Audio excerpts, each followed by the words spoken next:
Hola Santiago, hola Chile, hola al mundo que nos sigue a través de cooperativa.cl. 5 grados de la temperatura actual, 19 la máxima que se espera para hoy. Comenzamos nuestro primer café, que hoy lo vamos a compartir con Eugenio Guzmán, el señor sociólogo. Los sociólogos son fundamentales para este mundo, ¿no es cierto? Decano de la Facultad de Gobierno de la Universidad del Desarrollo, consejero de Políticas Públicas, Libertad y Desarrollo. No te toma el pelo por el otro día. Quedé golpeado yo por eso. Siempre he considerado que los abogados son los que construyen los países. Claro, bueno, como Gutenberg Martínez, que es rector de la Universidad Miguel de Cervantes y consejero nacional de la democracia cristiana. Y también nos está acompañando el abogado, economista y escritor Jorge Arrate. ¿Cómo está usted? ¿Cómo está Cecilia? Sí, eso, ahí está, ahí lo escuchamos. Ya.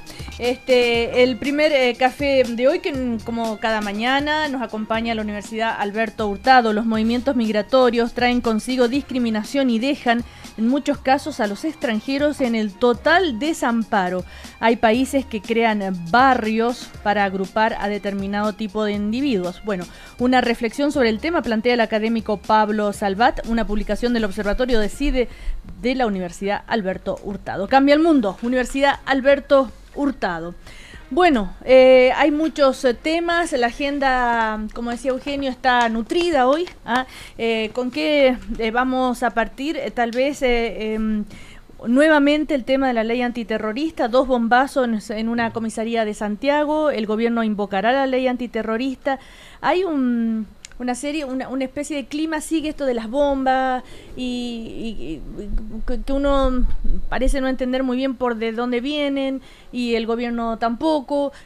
Jorge, ¿qué te parece todo este clima que se da con estas manifestaciones? Dice, bueno, pues el grupo anarquista, ¿cuándo le ponen la ley antiterrorista, cuándo no? Bueno, primero me parece absolutamente condenable lo que un grupo o varios grupos, no tengo idea, están haciendo con estas bombas que provocan no solo nerviosismo, inquietud en la ciudadanía, claro, sino también irrumpen en la vida cotidiana de la gente con un descaro que verdaderamente es para rechazar, ¿no?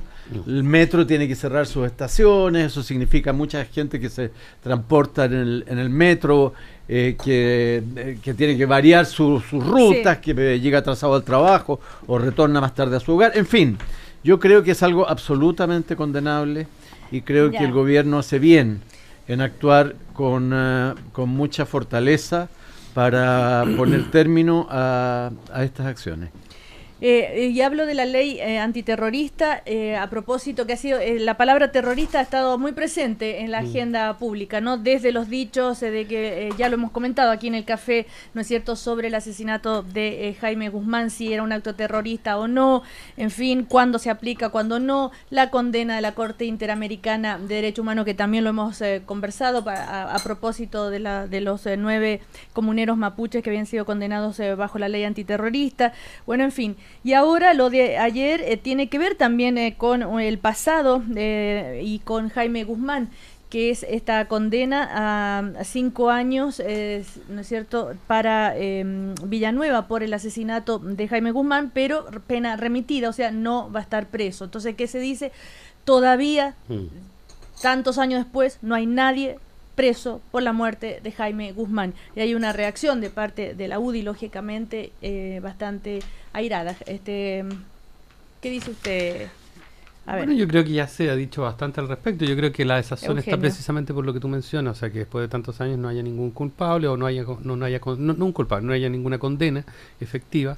Lo de Villanueva sorprende en términos de, bueno, habrá que ver que las pruebas que tuvo el juez en consideración para aplicar ese tipo de medida y no otra, y incluso conceder este tipo de penalidad que remitía, ¿no es cierto?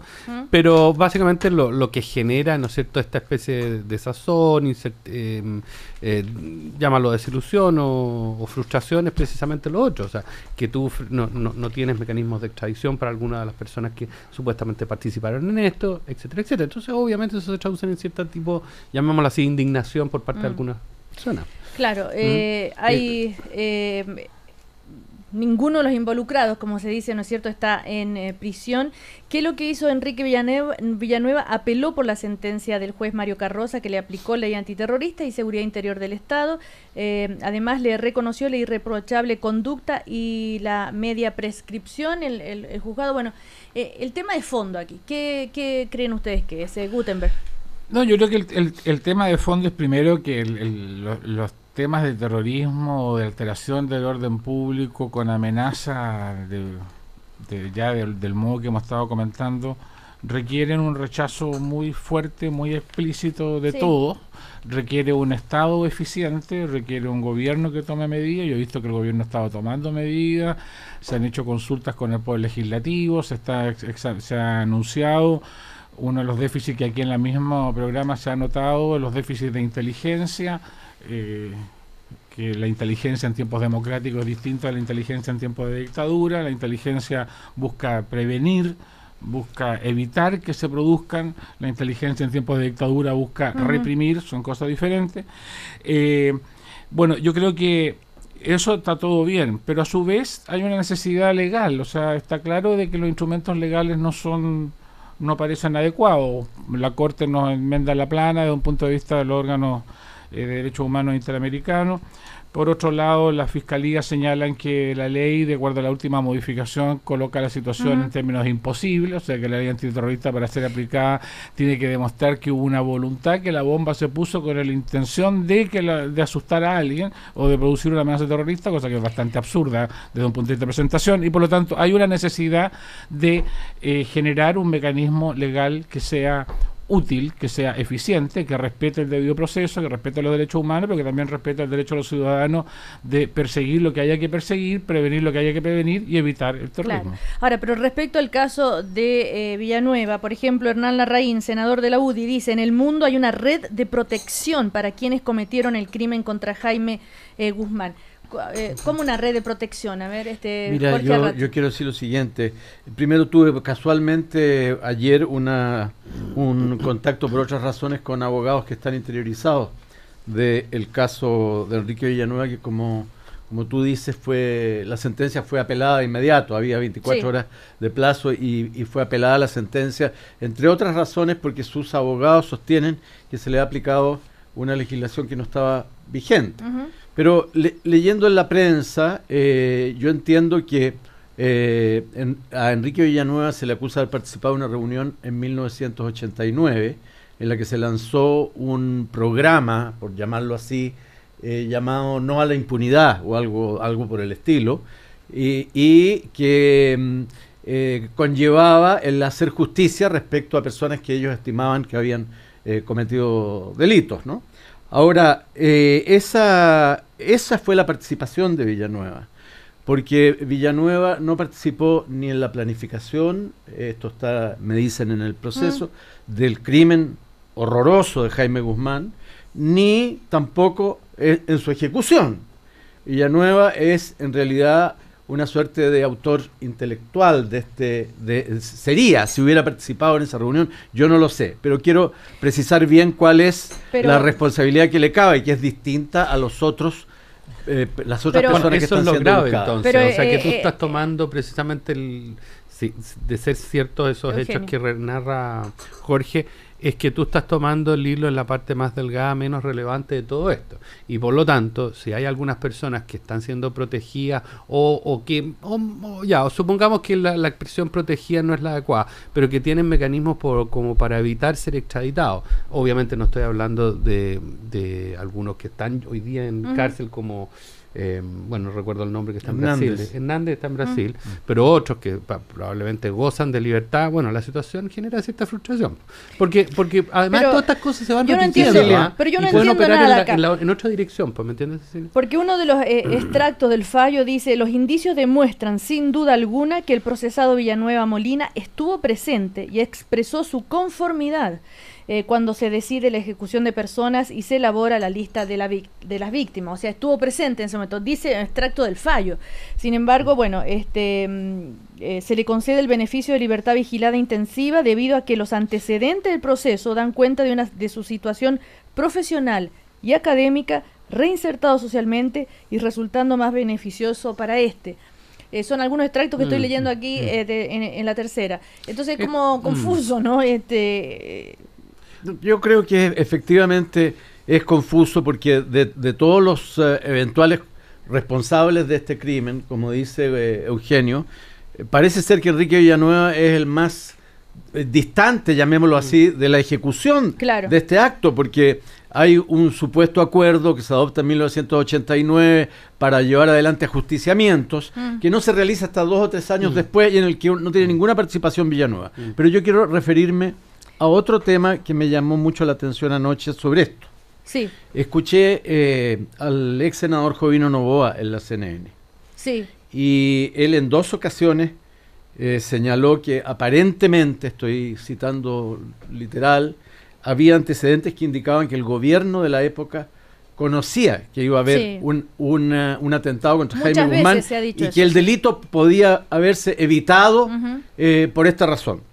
A mí realmente me pareció muy grave lo que está señalando el ex senador Novoa. No es la primera vez que se dice eso. Pero fíjate que también a quien le preguntan esto es precisamente Lenin Guardia en una entrevista que se le hace la semana pasada. Entonces también es como confuso todo.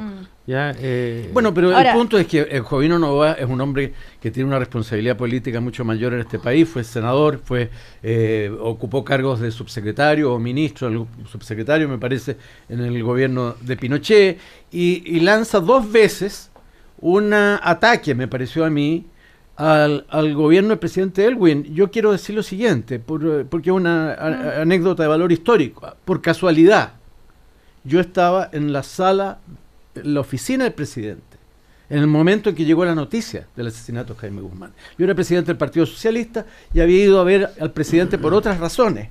Y estaba el ministro del Interior, Enrique Krauss, y yo vi el impacto que tuvo el presidente y su rechazo a lo que había ocurrido. Entonces me parece tan injusto que ahora se levante este tipo de afirmación por parte de Jorge, yo creo que las aseveraciones respecto a si es que servicios de seguridad de la época sabían o no sabían. Ahora, yo no creo que el presidente Elwin, yo también... No, el gobierno no dijo el presidente Elwin, pero el presidente... Hay declaraciones Elwin interesantes. Era el presidente del gobierno. El presidente del partido, Ernesto Silva, dice...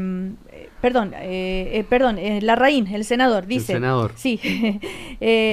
Cuando los asesinos son de derecha, cae sobre ellos con razón la máxima penalidad, pero cuando son de izquierda debería ocurrir lo mismo, y sin embargo ello no pasa. Hay una red de protección. Entonces, ¿no son graves esas declaraciones? Yo creo que, bueno, yo tengo una deformación de abogado y uno de repente no se saca el saco de haber sido parlamentario, entonces uno se le mezcla en la cabeza como determinadas prohibiciones, digamos, como se lo siguiera haciendo, en términos de que comentar procesos en curso a mí me parece un poquito inoficioso. Es decir, es un proceso que está en curso, tiene que terminar, lo que hay que preocuparse es que sea un debido proceso. El Poder Judicial está actuando. Yo del ministro Carroza tengo la mejor impresión, pero hay que esperar que las cosas terminen. Ahora, pero hay una apelación, esas declaraciones hay una apelación que termine en la Corte Suprema y esa será la verdad judicial y bienvenida sea la verdad que se establezca judicialmente. Pero Gutenberg, la interpretación política voy yo. Yo creo que cruzar interpretaciones políticas con fallos judiciales me parece que no es no es una cosa conveniente. Pero creo vos que esos juicios se hace todo el tiempo bueno, pero te estoy dando mi opinión, digamos, bueno, ya. Sí, tienes toda a mí no me gusta, a mí no me parece como sistema. Yo no creo en la judicialización de la política como sistema. Pero por lo Eugenio, tanto, creo que son declaraciones fuera de contexto y como tales no merecen mayor comentario. O sea, Eugenio, eso es el enfoque más ex parlamentario que te queda, porque no, es un enfoque académico. Eugenio, yo te pido que tú vuelvas a tu rol académico a la altura, y mire la cosa con Eugenio, altura. Eugenio, pero ¿tú qué opinas de las declaraciones del senador Larraín? ¿Tú coincides que cuando son de derecha los crímenes caen la mayor, digamos, la máxima penalidad, pero cuando son de izquierda no? Yo creo que uno no puede decir eso, pero, o sea, puede decirlo, pero es inexacto. Yo creo que acá el problema es otro. Veamos más bien un poquito en el contexto en que está. Son 20 años o más de 20 años que ocurrió esto, 23 o algo así, ¿no es cierto? Fue en abril, creo. Sí. O 24. En segundo lugar, aparentemente se tiene información de quiénes son los responsables. No hay una línea clara. Quizás lo que se echa de menos tal vez una acción más fuerte por parte no del gobierno, del Estado, en tratar de requerir ciertas cosas y dejar con una plena autonomía a los jueces, lo cual está bien. Pero, a ver, no hay una iniciativa por parte del Estado chileno de empujar este tipo de situaciones. Yo creo que esa es la diferencia. Eso es lo que se percibe. En materia de ciertos casos de derechos humanos, el Estado se ha involucrado como bien tiene que hacerlo. Quizás en este caso uno esperaría más eso. Bueno, y está el caso del presidente de la UDI que fue detenido en Venezuela. Ayer estuvo conversando aquí conmigo, ¿no es cierto?, una entrevista, y él dijo: mi abuelo se tuvo que ir del país porque lo perseguía el GAP. Estaba en la lista negra, el Plan Z. Vuelve a salir, o sea, el presidente de la juventud de la UDI está convencido que el Plan Z existía. Así parece, por Bueno, lo que declara, digamos. Bueno, pero quiere decir que le contaron un bonito cuento, digamos, en su juventud. Pero a digamos, ver, Eugenio, tú que estás cerca de la UDI. Me está preguntando Claro, no. si existe el Plan Z, no lo sé, pero... No, en serio. Y en serio que no lo sé. Sí, la verdad. ¿Pero qué crees? ¿Qué creo? Porque es el presidente de la juventud de la UDI, o sea, son las nuevas generaciones. Bueno, pero es que uno no se puede pronunciar por las creencias de las demás personas, uno puede juzgar solamente las conductas, creo yo, ¿no?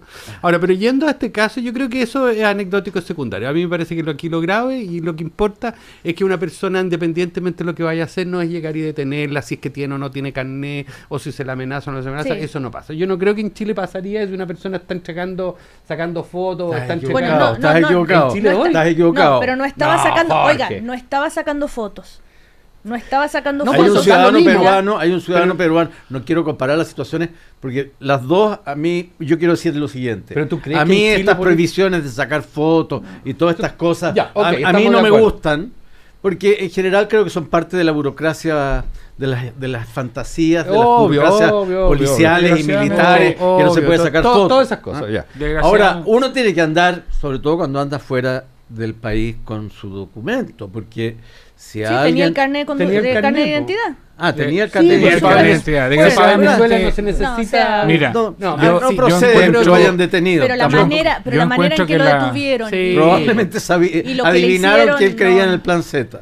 Pero yo te digo, es yo grave que una detenido por persona creer el la Plan Z. detengan bajo esas circunstancias. Yo encuentro que las declaraciones posteriores no. no son, como se dice, digamos, no son Por eso pertinentes, por decirlo de algún modo pero suave. irrelevante Pero, lo posterior. ¿Cuáles? esta declaración del Plan Z. No, él y estuvo aquel. aquí, contó Pero toda la experiencia. Pero yo creo que lo otro, si vamos Lo a otro conversar es lo de grave, eso, lo otro es extremadamente grave. Y ahí no hay causa nacional que valga, porque los temas de los derechos humanos son válidos en todos los países iguales, y en América Latina tenemos pactos de derechos políticos y civiles que nos obligan a todo, y eso simplemente es un acto represivo que no se da en ninguna democracia bien constituida. Eso yo lo diría con toda claridad. Yo me recuerdo que en los tiempos de la dictadura, cuando venían dirigentes extranjeros, nosotros les pedíamos que fueran a las cárceles a ver a los que estaban detenidos por nosotros, los que se podían ver, porque los otros simplemente desaparecían, no estaban en términos que no se les podía visitar, y por lo tanto esa es una acción solidaria que cualquier ciudadano tiene derecho a efectuar en el mundo. Y si yo voy mañana a Venezuela, voy a hacer exactamente lo de Cueva 10 veces. Bueno, Ahora, no es primera pero, vez el caso de Cueva, está el caso de Vivanco, que lo expulsan del país, o sea, está el caso de López, o sea, son demasiados casos como para que uno diga, a ver, no, aquí esta persona se expuso. No, o sea, es un hecho. Ahora, ustedes no le dan importancia, pero yo sí, el hecho de que las nuevas generaciones, o sea, cuando después de contarme todo lo que sucedió y todo lo que le hicieron, lo encañonaron, le quitaron las cosas, no se las devolvieron, estuvo en una celda, escuchó cómo torturaban a 2 personas cerca de ellos, bueno, en fin. Pero después al final yo le pregunto, ¿no es cierto?, sobre qué pensaba él sobre la participación de personero de la UDI durante la época de la dictadura militar. Y él me contesta, yo creo que durante el régimen militar hubo gente que actuó de buena fe, dice él. Hubo gente, él rescata a algunas personas. A mí me cuesta entender que hubo gente que supo de las violaciones y que no habrían dicho nada. Pero bueno, él dice hay que sacar lecciones del pasado. Hubo 17 años negro. Pero en fin, pero cuando me dice, mi abuelo se tuvo que ir del país porque lo perseguía la GAP, solo por ser el presidente del gremio de los carniceros en San Felipe, estaba en la lista negra en el Plan Z. Entonces, si esas son lo que creen las nuevas generaciones, ¿ustedes no le dan importancia? Es que yo no puedo generalizar. Las nuevas generaciones de la derecha, digo yo. No, porque tú estás diciendo el caso de una persona y el presidente de la juventud de la UDI. Bueno, puede ser. Pero en todo caso, más allá de eso, yo creo que entrar en... yo creo que para sacar verdaderas lecciones, yo creo que no me quedaría en esos dichos. Bueno, está bien. No, yo creo que hay 2 materias. Una materia es la detención, la forma de la detención, los motivos de la detención, y todo indica que esta parece haber sido una detención completamente injustificada, por lo que ustedes me están diciendo aquí. Y me parece lamentable que eso ocurra. Y la segunda materia ya es otra cosa, que es la que señala Cecilia, y que a mí sí me parece importante, que haya un joven presidente de la juventud que tiene que haber aprendido esto, obviamente no por experiencia propia, sino de oídas, que siga insistiendo en que en Chile hubo Plan Z, que hasta los más recalcitrantes partidarios del régimen de Pinochet han reconocido que nunca existió. Ya, pero espérate un poco, Eugenio, yo creo que disculpa, Eugenio, creo que no sé, a mí lo que me parece es que si uno quiere hacer un análisis de ese tiempo, que hubo tensiones, que había violencia, pero las declaraciones yo insisto que están fuera de contexto, o sea, que no hay cómo analizarlas en su rigor, porque el GAP era un grupo que protegía al presidente Allende, no era un grupo que operara en San Felipe, ¿no? O sea, ya de ahí parte un absurdo absoluto y total. Claro, porque él dice, si a mí me dicen que era un vecino el presidente Allende, a lo mejor el GAP podría estar preocupado del vecino, pero de San Felipe no tiene ningún sentido. Entonces, por eso digo que son cosas que están fuera de contexto. Quiere decir que hay un problema de educación cívica en esa familia. Yo indirectamente sé de este joven Cuevas, tengo una buena impresión de él por una cuestión de amistades familiares, de uno de mis hijos con él, pero creo que hay un problema de educación cívica, por decirlo de algún modo, o de convicciones y de visión histórica. Claro, porque él dice, no solo fueron 17 años negros, dijo, son 20 años negros, dijo él, incluyendo... pero eso ya es un juicio político. Pero te das cuenta, si es que del punto de vista del otro, de aquellos sectores que sí pueden ser recalcitrantes, como alguien lo menciona acá, hablar de 17 años negros puede ser visto precisamente como todo lo contrario. Pero fíjate bien, yo diría que a propósito de esto mismo que tú señalas, para darle la relevancia que tú quieres a la que tú quieres apuntar. Bueno, hasta hace poco se creía que el expresidente Allende había sido asesinado. A mí muchas personas que creían o incluso creen ese todavía tipo de cosas. Creen. Bueno, la película, me dicen que la película que viene de Litín termina con la misma lógica, planteando la duda, digamos. O sea, yo creo, bueno, todas estas precisiones históricas, desgraciadamente los actores que vivieron ese periodo son gente que eran muy jóvenes y quizás van a pasar varias generaciones hasta antes que no podamos, ¿no es cierto?, tener alguna visión más asentada. Yo creo que lo estamos logrando como país, pero entonces existen esas y otras cosas más. Entonces, por lo tanto, yo nuevamente creo que hay que ir al otro, lo que pasó en Venezuela, y eso hay que condenar.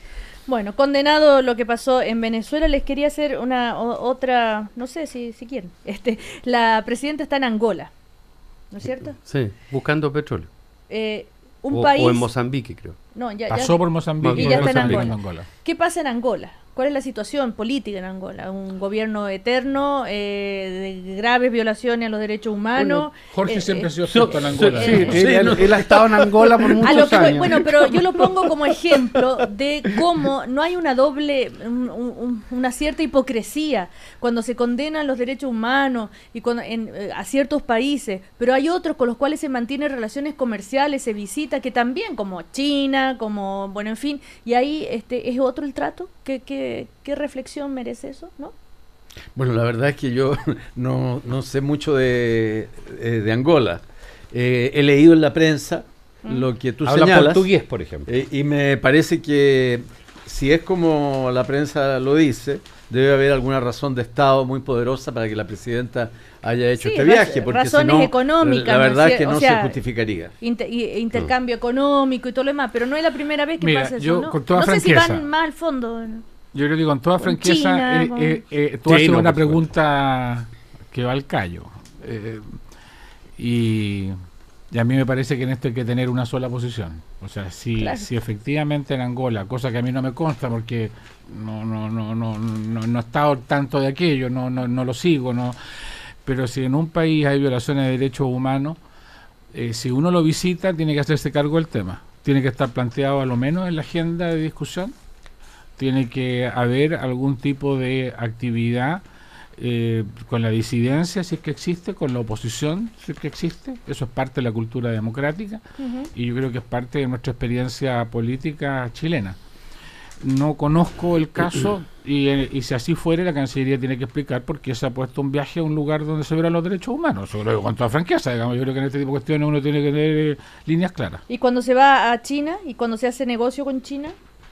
Fíjate que yo creo que en el caso de China, los gobiernos nuestros siempre tuvieron una agenda, en materia, y aunque parezca raro, tuvieron una agenda en materia de derechos humanos. El tema de derechos humanos estaban en las agendas de las cancillerías chilenas al conversarlos con el propio gobierno chino.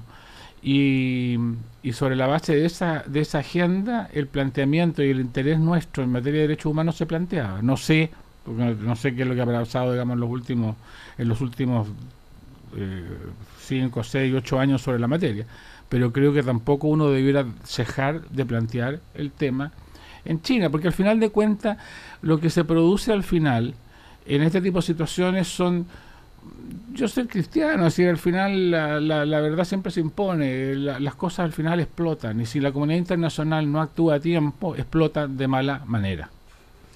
Bueno, hay más temas. Está el tema de la encuesta de cooperativas sobre la educación. Vamos a ir a comerciales y seguimos en el primer café con Gutenberg Martínez, con Jorge Arrate, con Eugenio Guzmán.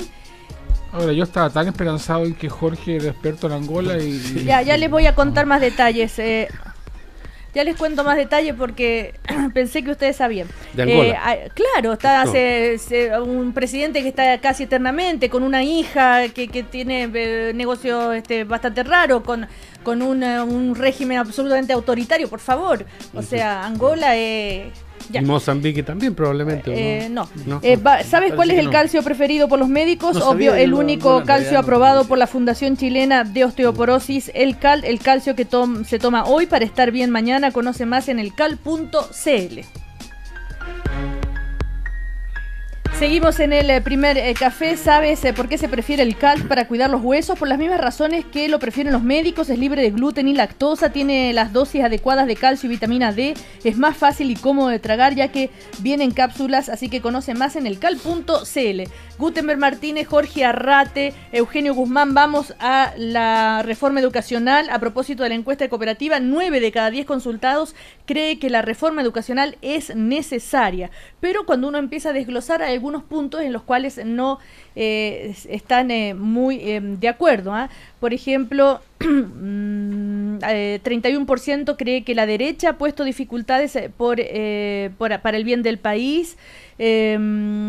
También dicen la leve diferencia sobre los beneficios de la reforma educacional. Hay una diferencia ya que el 45,7% de los chilenos encuestados piensa que afectará negativamente a la clase media, o sea, casi un 50%. Entonces hay como cierta contradicción. Sí, es buena, pero cuando empieza a desglosarse en el detalle, hay algunos puntos que todavía no han logrado convencerse. Podría ser también un tema de falta de comunicación, de explicarlo bien. Es que son varias dimensiones de la reforma educacional, porque, por ejemplo, hasta el momento no se ha hablado de los municipales, entonces gente que está en ese sector probablemente no entiende bien hacia dónde van, pero también el caso de los subvencionados, ahí ha sido complicado el asunto, o sea, el tema del copago, el tema de la selección, no solamente, y en ese sentido la encuesta de cooperativa viene a refrendar lo que han mostrado otras encuestas, vale decir, la gente no necesariamente está en contra de la selección, algún tipo de selección. Yo entiendo que esa es el meollo de la discusión, lo dice ayer el ministro, lo dice precisamente, pero eso no significa que tú vayas a ir contra el sentido común de la gente. Y lo segundo, el tema de lo que ocurre con el copago. Ya, o sea, el derecho que le asiste a muchas personas, o piensan que le asiste, de poder participar. Pero el tema que el ministro ha señalado ayer como un tema que está... ¿Cuándo? ¿Ayer o antes de ayer? Porque el ministro cambia... Ayer fue el lucro. Ya. El lucro, no, el ministro Eizaguirre, falta que digan que no están de acuerdo con el lucro, dijo el ministro Eizaguirre. El ministro Eizaguirre cambia mucho de opinión. Pero no, esta sobre el lucro el ministro la ha mantenido consistentemente. Pero te explico, Eugenio, ¿qué dijo el ministro? He escuchado al senador Alamán y me gusta mucho escucharle que ellos no tienen problemas con que las transiciones a vida que se termine con el copago, que tampoco están por mantener la selección. Entonces ya estamos llegando casi a puerto. Ahora falta que digan que tampoco están de acuerdo con el lucro, porque lo que han dicho es que en el 80% de los colegios particulares pagados no hay lucro, dijo eso Alamán, ¿no? Entonces dice el ministro, a mí me encanta escuchar eso, porque si el 80% no tiene lucro, ¿cuál es el problema con que se acabe el lucro? Es que al ministro le gustan mucho los juegos de palabras. El 80% no lucra, pero es verdad. No es un juego de palabras, Eugenio, esta es una afirmación que efectivamente hizo Andrea Alamán, que solo el 80% no lucraba, y el ministro tiene razón cuando dice, mire, entonces no es tan importante el tema del lucro, es un porcentaje muy pequeño de los establecimientos. Bueno, yo creo que yo decir primero, uno tiene que, lo que plantea, por lo que acabo de leer aquí en la encuesta, dice, la pregunta es, ¿usted piensa que es necesaria una reforma educacional en Chile? Es distinto a la reforma educacional. Es decir, para hacer... No, es que tiene importancia. Yo creo que hay una conciencia nacional respecto a la necesidad de una reforma educacional. El tema donde hay una discusión es cuál es la reforma constitucional. O sea, son las herramientas para mejorar. Ahora, yo creo que se confunde la reforma educacional solo con el tema del lucro, la selección y la eliminación del copago. Y la necesidad de una reforma educacional es bastante más amplia que eso. Ese es un aspecto muy importante, pero no es toda la reforma. La reforma requiere una cosa mucho más global. O sea, el objetivo global es mejorar la calidad de la educación y mejorar la equidad en el sistema educacional integral, en todos los niveles. Desde ese punto de vista, yo sigo insistiendo en lo que hemos planteado en algunas otras oportunidades, que lo que se requiere es una visión primero sistémica de lo que se quiere, global. Con prioridades claras y dentro de esas prioridades con presupuestos claros y con esos presupuestos cuáles son las prioridades en cada línea. Yo creo que el gobierno ha ido avanzando afortunadamente en el último mes. La última entrevista de la presidenta no respondió a esas inquietudes. No, porque se refirió a los temas generales. Yo estoy hablando ella está expresando una voluntad política en favor de la reforma. Yo lo que estoy hablando es que además de la voluntad política, que es muy importante, lo que se requiere es una explicitación de cuál es la reforma en sí, cuál es la visión sistémica. Es decir, el tema educacional supone preescolar, escolar, técnico profesional, educación superior. Yo necesito una visión global sobre aquello. Esa visión global tiene que decir, me voy a priorizar en, supongamos preescolar, escolar, universidad, en esa lógica. Voy a priorizar en las personas, niños, jóvenes, profesores, que me parece muy bien lo que se está iniciando sobre esa materia. Bien, y sobre esa base establezco las prioridades. Pregunto a Hacienda, de los 8.300 millones de dólares, a educación vienen 5.200, ok. Vienen, ¿cuánto? El 2015, el 2016, el 2017, el 2018. ¿Cuánto estoy en pleno régimen? ¿Cuánto dinero tengo entonces cada año? Y de acuerdo ahí, tomo las prioridades y digo, En lo preescolar, esto significa que vamos a hacer tales cosas, en lo escolar tales cosas, en lo universitario tales cosas, en lo técnico profesional tales cosas. Eso, a mi juicio, sigue faltando. Entonces, la reforma en términos de eliminar el lucro es un compromiso establecido por nosotros, digamos, por el partidario del gobierno. El fin de la selección, yo prefiero hablar del fin de toda discriminación. Me parece que después podría precisar por qué. Y la gratuidad me parece también un tema claro. Yo hago la salvedad, lo he hecho siempre, el tema de la gratuidad a la gente de recursos a nivel universitario, en el cual yo no estoy de acuerdo, porque creo que eso es regresivo. Pero en lo global, yo creo que lo que necesitamos es una visión sistémica, porque si no, la discusión es muy parcial. 70% del presupuesto está dedicado a preescolar y escolar. Eso ya eso es la distribución actual del presupuesto. El presupuesto actual de educación es del 67% más o menos a preescolar y escolar. Perdón, me expresé mal. 70% de lo que se va a recaudar en la reforma tributaria. Eso es lo que... ¿Ya? No, pero es que precisamente, fíjate tú, a propósito de hace 2 semanas ya a propósito de ese dato, a mí me gustaría saber, basados en qué razonamiento hacen eso, porque si hoy día nosotros tenemos un problema precisamente en la educación, y todos los que hacemos clases lo vemos a cada rato, la preparación con la que llegan los jóvenes, o incluso aquellos que no llegan, particularmente colegios municipales, colegios más vulnerables, probablemente tendríamos que destinar gran parte de los recursos a ese sector. Si es el sector vulnerado y vulnerable.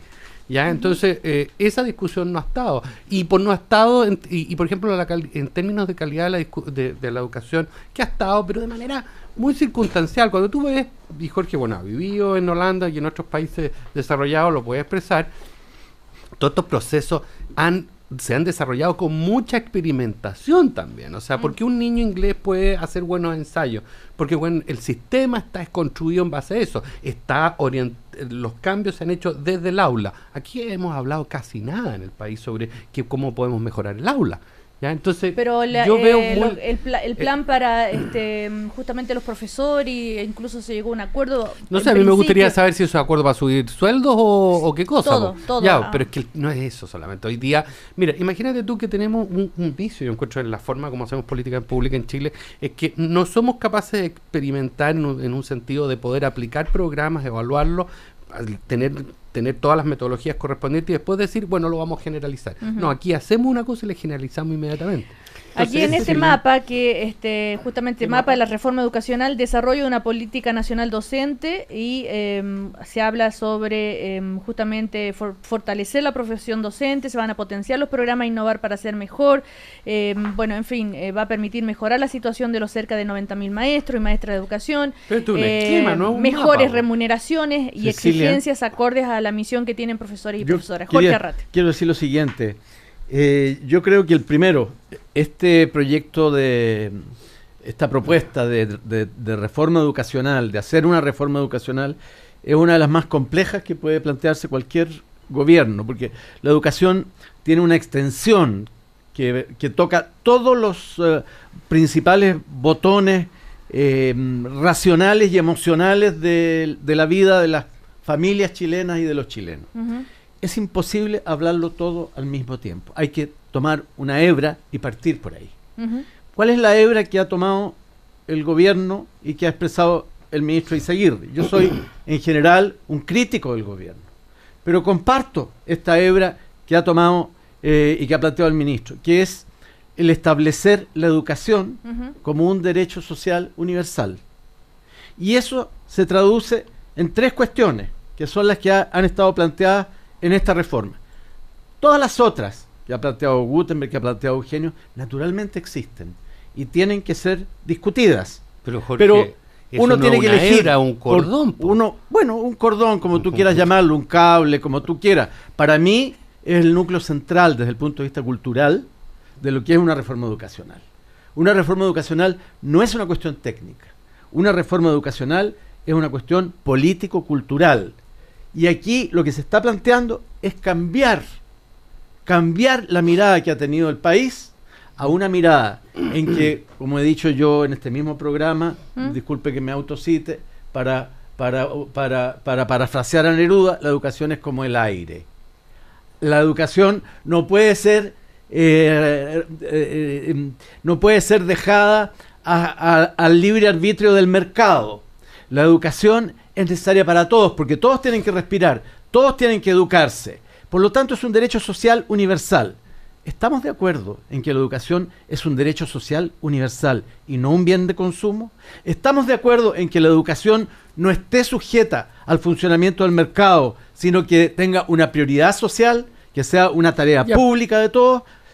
Tenemos que partir por ahí. Pero mira, suponte tú que estamos de acuerdo en esa premisa que no tú dices. ¿Estamos de acuerdo o no estamos de acuerdo? No, supongamos, porque es una hipótesis, ¿ya? Supongamos que estamos de acuerdo en eso. Es que no se puede trabajar con hipótesis, Eugenio, cuando estamos hablando de cuestiones básicas. Esto divide aguas. Sí, esto separa aguas. No solamente entonces separa tú me dices, aguas. yo voy a suponer por un minuto que estoy de acuerdo contigo. Vamos a suponerlo. No voy a suponer que estoy hablando contigo. Voy a afirmar que estoy hablando contigo y vamos a ponernos en ese caso. De ser así, la pregunta es, ¿y pasa con muchos bienes públicos? Porque todo lo que te estás refiriendo es decir, mira, que hay un bien público y es universal y no se consume, no se acaba en el acto de consumirlo, como pasa con un helado, con una manzana, con muchos otros bienes. Por eso que te digo que es discutible, por eso que vamos a suponerlo. Bueno, existen muchos instrumentos para proveerlo. Incluso la sociedad civil puede tener, o los privados tienen mecanismos para proveerlo más allá de que sea público. Pero la reforma no está negando eso. Pero es que es muy importante hacer esa pero yo creo que, bueno, al menos por mi parte. Eso no está en discusión. Al menos por mi parte. Es decir, yo creo que los grandes objetivos nuestros del actual gobierno son, y en eso es correcto lo que dijo Jorge, el derecho a la educación, como un derecho a educación universal, como un derecho social, en la lógica de un Estado social y democrático de derecho, lo cual supone entender que el mercado no es el regulador de la educación, el mercado tiene su rol en la asignación de recursos, pero aquí no en Chile no lo es, no en el área de educación.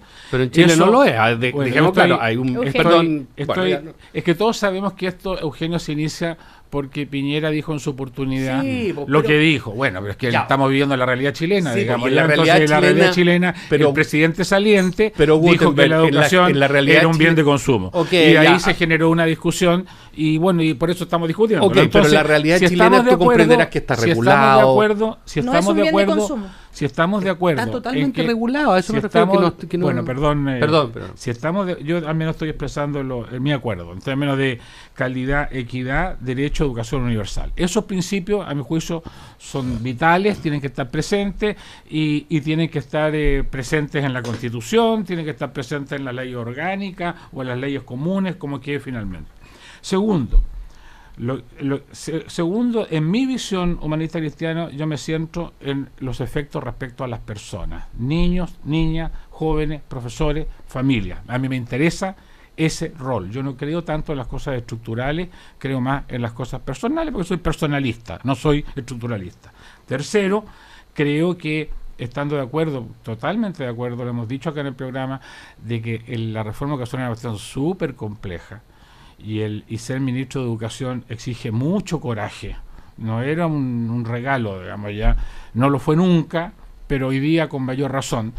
Y por lo tanto en eso tiene que haber un reconocimiento, digamos, a Nicolás Izaguirre al haber tomado una cartera tan difícil. Expreso eso como cuestión inicial.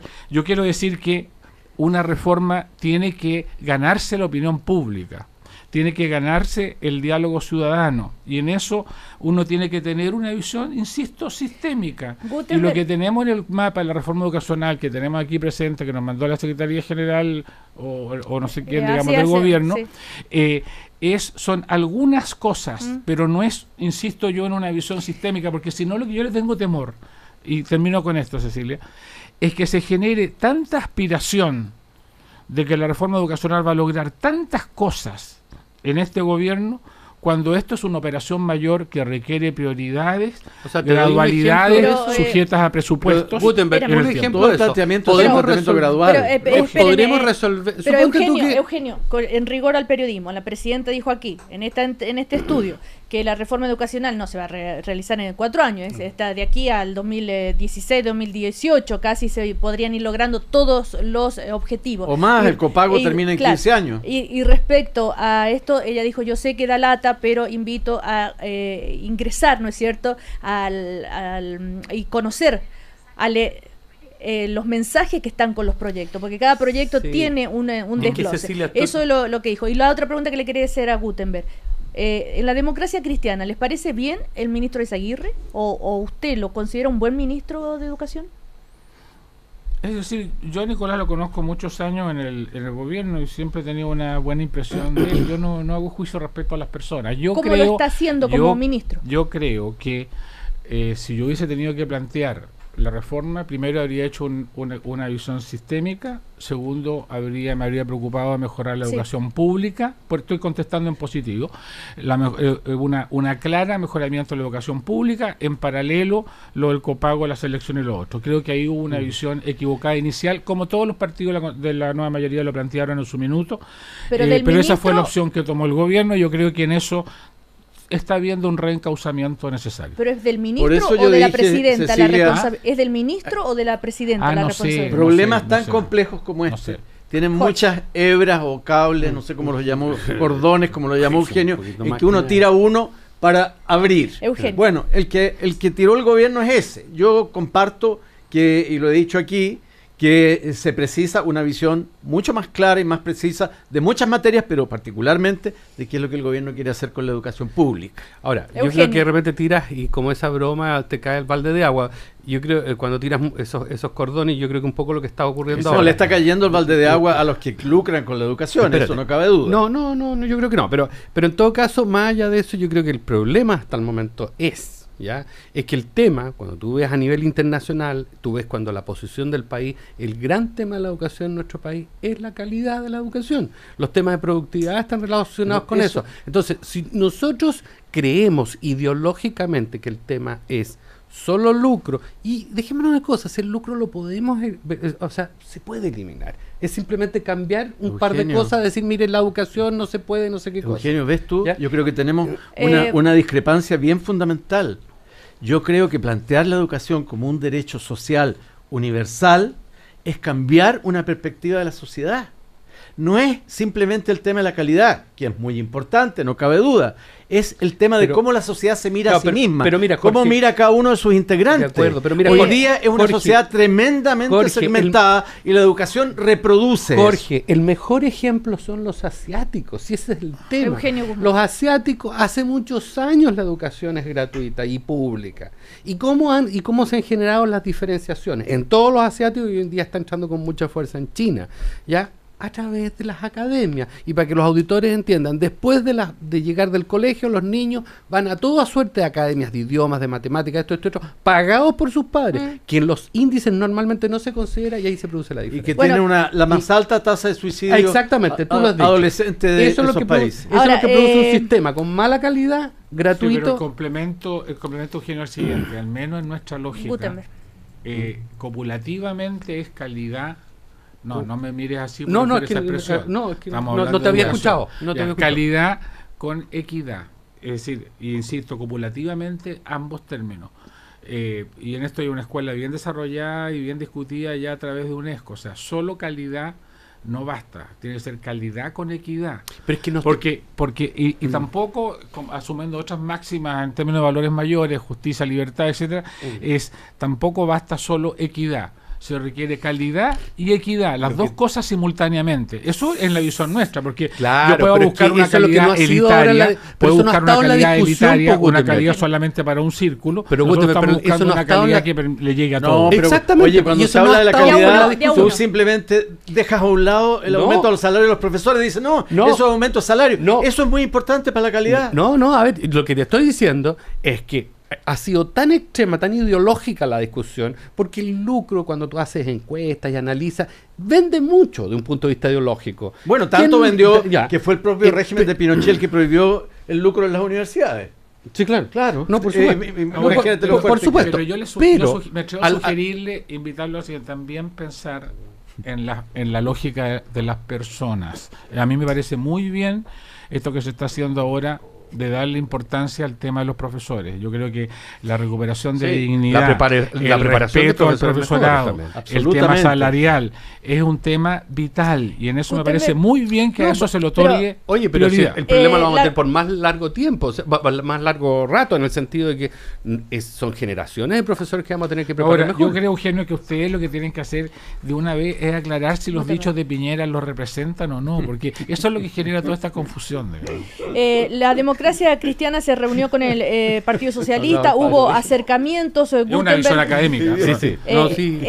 Fue como de padre obispo, básicamente. El senador y presidente de la democracia cristiana dijo: hemos visto la necesidad de reforzar el compromiso con el gobierno de Bachelet, dijo Ignacio Walker, después de esta reunión con Osvaldo Andrade, donde se produjeron acercamientos. La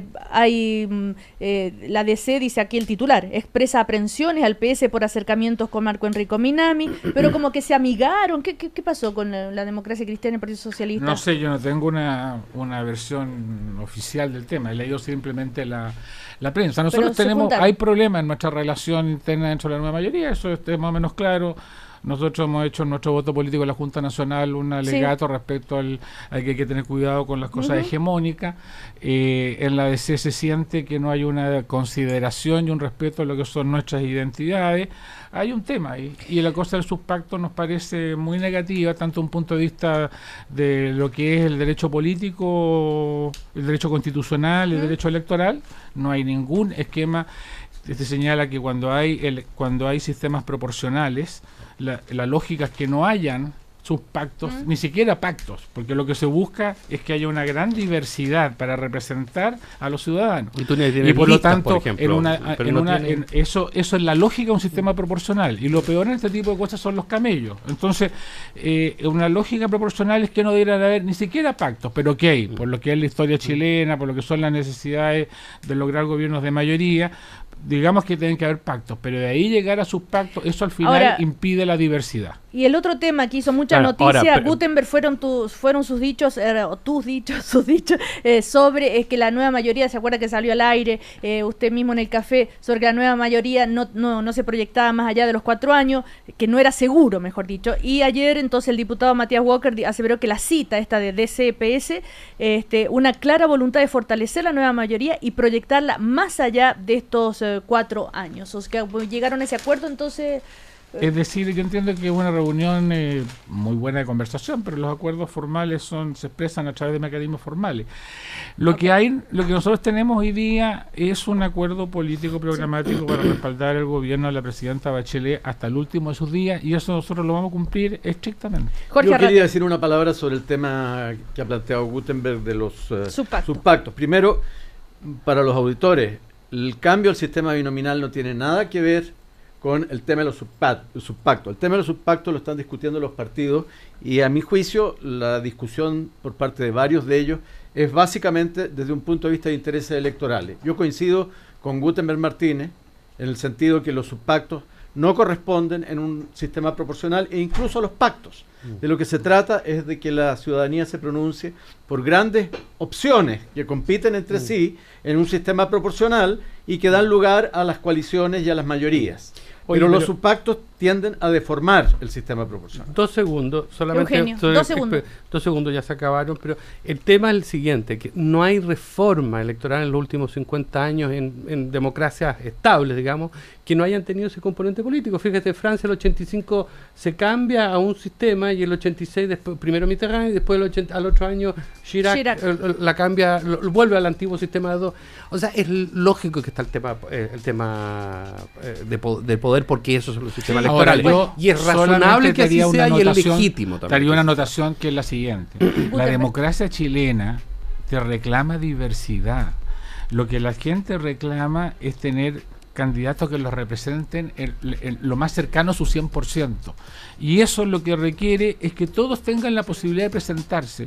Los subpactos, inclusive los pactos, impiden la diversidad. Así es. Gutenberg Martínez, Eugenio Guzmán, Jorge Arrate, estuvo tan entretenido el primer café de hoy que nos pasamos en el tiempo. Así que les vaya muy bien. Chao. Quedamos de viento.